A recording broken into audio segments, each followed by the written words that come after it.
saya dia tidak akan pulang. Silakan kalau kamu mau menginap di rumah saya, ikuti ceritanya, ikut. Dia ikut ke rumah orang ini bukan cuma sekedar pengen nginep, dia pengen lihat amalan apa yang dikerjakan olehnya sehingga Nabi mengatakan dia ahli surga. Kemudian malam hari diintipin, dia nggak tidur nih, diintipin. Ngapain sih ini orang? Ternyata malam pertama ini orang cuma berdoa sebelum tidur, kemudian setelah ketika menjelang subuh dia bangun, dia berzikir kepada Allah. Itu yang dilihat pada malam pertama. Gak ada yang istimewa. Kata Abdullah bin Amr bin Al-As, mungkin besok lihat. Besok lihat lagi. Ternyata malam kedua sama juga. Dia nggak qiyamul lail, dia nggak bangun malam, dia cuma doa sebelum tidur, kemudian ketika bangun dia berzikir lagi kepada Allah. Itu aja. Hari ketiga pun sama. Akhirnya dalam hatinya Abdullah bin Amr bin As dia berkata, masih mendingan gue juga kayaknya. Masih mendingan gue juga. Nah, saya mau tanya sama ibu-ibu nih. Ibu-ibu rajin gak qiyamul lail? Insya Allah enggak. Insya Allah enggak. Apa insya Allah iya? Kalau ibu-ibu sih saya yakin rajin. Yang malas orang laki. Kalau kita termasuk orang yang malas qiyamul lail, jangan kecil hati. Karena orang ini termasuk orang yang bukan yang rajin qiyamul lail, tapi dia bisa masuk surga.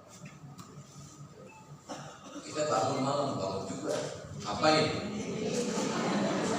Kencing. Habis kencing, kita bukan kita dah, saya dah.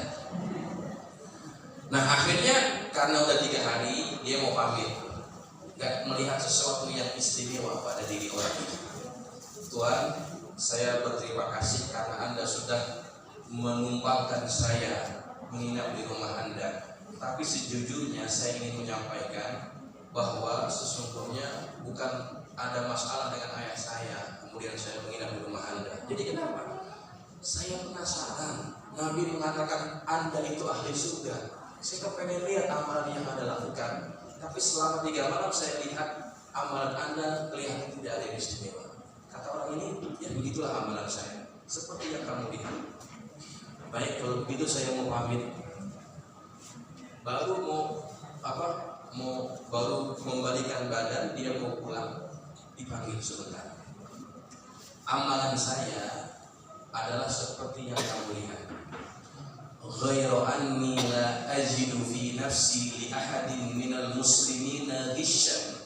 Tetapi saya itu tidak pernah menyimpan perasaan marah, benci, dendam kepada seorang pun daripada kalangan umat Islam. Wala ahsudu ahadan ala khairin a'tahu Allahu iyah. Dan saya tidak pernah hasad, saya tidak pernah dengki, tidak pernah iri terhadap nikmat yang Allah berikan kepada orang-orang yang beriman. Itu kata orang Rasul. Apa kata Abdullah bin Amr bin Al-As? Hadhihi balaghika. Ini dia ini amalan yang bikin kamu mendapatkan pujian Nabi bahwa kamu adalah ahli surga. Wa yallati la nutiqa. Inilah amalan yang belum mampu kami lakukan. Jamaah sekalian. Amalan kita biar gak banyak gak apa-apa. Apalagi kita orang akhir zaman yang tenaganya udah pada males. Ya enggak? Penyakitnya banyak. Ada kencing manis, darah tinggi, kolesterol, asam urat, apalagi semuanya ada sama kita. Yang bikin kita jadi malas ibadah, jangan khawatir. Yang penting kita jaga hati, bersihkan hati daripada penyakit-penyakit hati. Benci sama orang, bersihin. Dendam sama orang, jauhin. Kesel sama orang, singkirin. Agar kita punya hati-hati yang bersih. Orang ngaji itu harus punya hasil. Hasilnya apa?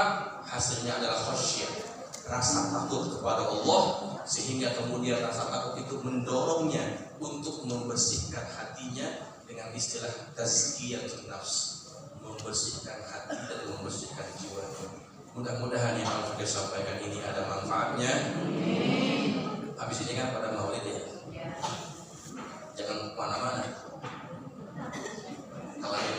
sampai selesai baru pulang. Walaupun beseknya udah pada dapet, ya kan? Tapi jangan pulang dulu, ya. Yang boleh pulang saya doang. Saya mohon izin, mohon pamit. Kalau ada yang salah dan silap dalam penyampaian, mohon dibukakan pintu maaf. Billahi taufiq wal hidayah. Assalamualaikum warahmatullahi wabarakatuh.